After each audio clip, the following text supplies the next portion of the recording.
Hey, what's up, folks? It's your boy. So, my top 10 all-time favorite movies that I either grew up on or I just can't get enough of that movie.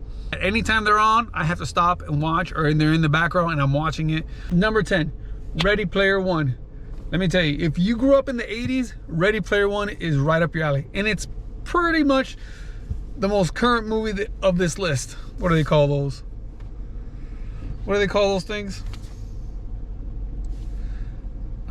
Easter eggs. Yeah, there you go, Easter eggs. Snippets of all movies, video games into one movie. Ready Player One's where it's at. It's got so many callbacks, and I believe it was made by Warner Brothers, so it's got a ton of their movie stuff into it. Big battle, and they've got all sorts of video games, movies, and pop culture references in there. So if you're a fan of pop culture and just the 80s in general, gotta watch Ready Player One. Number 9, V for Vendetta. Now, this movie is phenomenal in the sense of like anti-government, story, slow burner, where you find out everything's at the end. It's got Natalie Portman in there. She does a superb job in there as far as her character development and how she goes from one thing to where she is at now. But the story is what gets you. So if you're a fan of those movies, or like the government conspiracy but the good guys trying to get it, you know, that's where it's at. So V for Vendetta, I definitely recommend it. Watch it, give it a shot if you haven't seen it. Number 8, Pirates of the Caribbean, Curse of the Black Pearl. Let me tell you right now, I love this movie. There was a time that I had this movie on DVD, and that movie where I was playing it every single day. Let me tell you, every single day. Johnny Depp, Orlando Bloom, Keira Knightley, I forgot the other guy who plays, if you just love pirates and you want to go back to your nostalgia of what it was like riding Pirates of the Caribbean ride, and you want those characters to come to life, give it a shot. Johnny Depp is awesome as Captain Jack Sparrow. Let me tell you right now, Captain Jack Sparrow has become a thing where, like, hey, we're going out tonight. Like, yeah, we're gonna make it a Captain Jack Sparrow night. Oh God, it's gonna be one of those nights. Yes, it is. Yes, it is. Anywho, Pirates of the Caribbean, check it out. Do it. If it bleeds, we can kill it. I'm here. What's the matter? CIA got you pushing too many pencils? Look, I'm gonna tell you right now, if you don't know the movie I'm referencing, go out and watch it right now. Go out and watch it. Go rent it. Well, yeah, rent it. Well, yeah, you can't rent it, can you? Go rent it, go get it, go download it, go pirate it, go whatever you gotta do. I'm talking about Predator. Arnold Schwarzenegger. Super 80s movie. An alien, they're being hunted. He's got the commandos. They're fighting it off. All these things. Action sequence. Look, it's an 80s movie. Explosions, gunfire, aliens, military, jungle. What do you want me to say? Boy Scout stuff. You know what I'm saying? Final fight scene. You know what I'm saying? Like, come on, heroes. Do I need to say more? Go watch Predator. Number 6, I Must Break You. If you don't know what that's from Rocky IV. Hands down, definitively, probably one of the greatest soundtracks ever made. That training montage, come on now.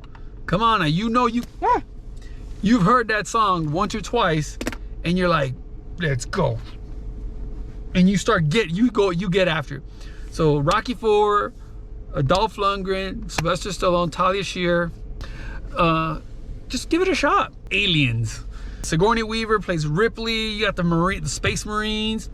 They're going in. This is the sequel to the movie Alien, where they call Ripley back and they're trying to find a colony. They got infested. The Marines go in. I mean, gunfire. Aliens. Let's go.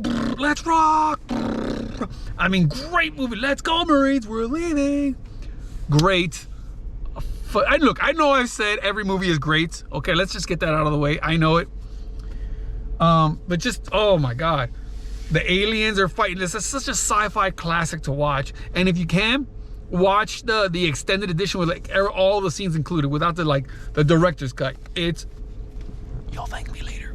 That solidifies Sigourney Weaver as an action star back in the day. Like, if you didn't know that, look that up. She was one of the first female leads in a movie, and she set the precedence for a lot of other people. Number 4, Star Trek, The Wrath of Khan.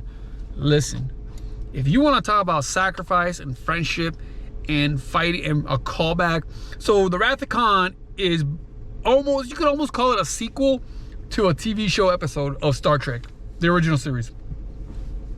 Khan was like this super being, not super being, like this enhanced guy, enhanced human that they were using for battle in the future of like the 2020s or something, like the 2120s or something like that in the Star Trek.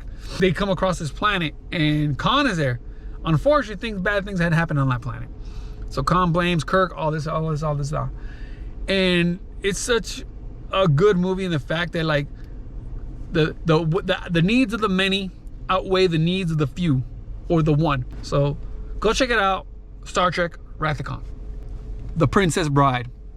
Listen, The Princess Bride by S. Morgenstern. It's got Fred Savage and the guy who plays Columbo, I think. I can't remember his name. It's one of the first movies I actually remember watching when I was a kid. Like, when I was like, oh man. I was like, what? A romantical book? I don't want to watch a romantical movie. What kind of and then there's fight scenes, sword fighting scenes, giants. Such a good movie that you grew up watching the 80s, watching The Princess Bride. It would be raining. You're like, oh, The Princess Bride is on. My name is Inigo Montoya. You killed my father. Prepare to die. I mean, if you don't know that quote, come on. Come on. Mandy Patinkin, that's his name. Andre the Giant too. Oh my God, inconceivable. If you haven't seen The Princess Bride, watch it. Mulan. You're like, what?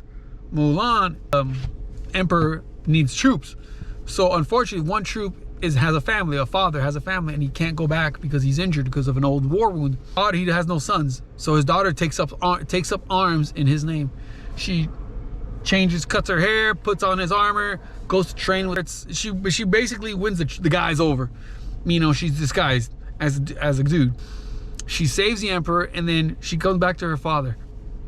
And we're telling right now, that scene when she goes back to her dad and her dad is just happy that she's back. I'll tell you right now, if you're not somewhat like, I'm like, all right, I got a little lump in my throat. Highly recommend the animated version. The animated version. Number 1, Police Academy. Let me tell you right now, this movie, if they tried to make it today, it would get canceled. It's got sexism, racism, sexualism, profanity,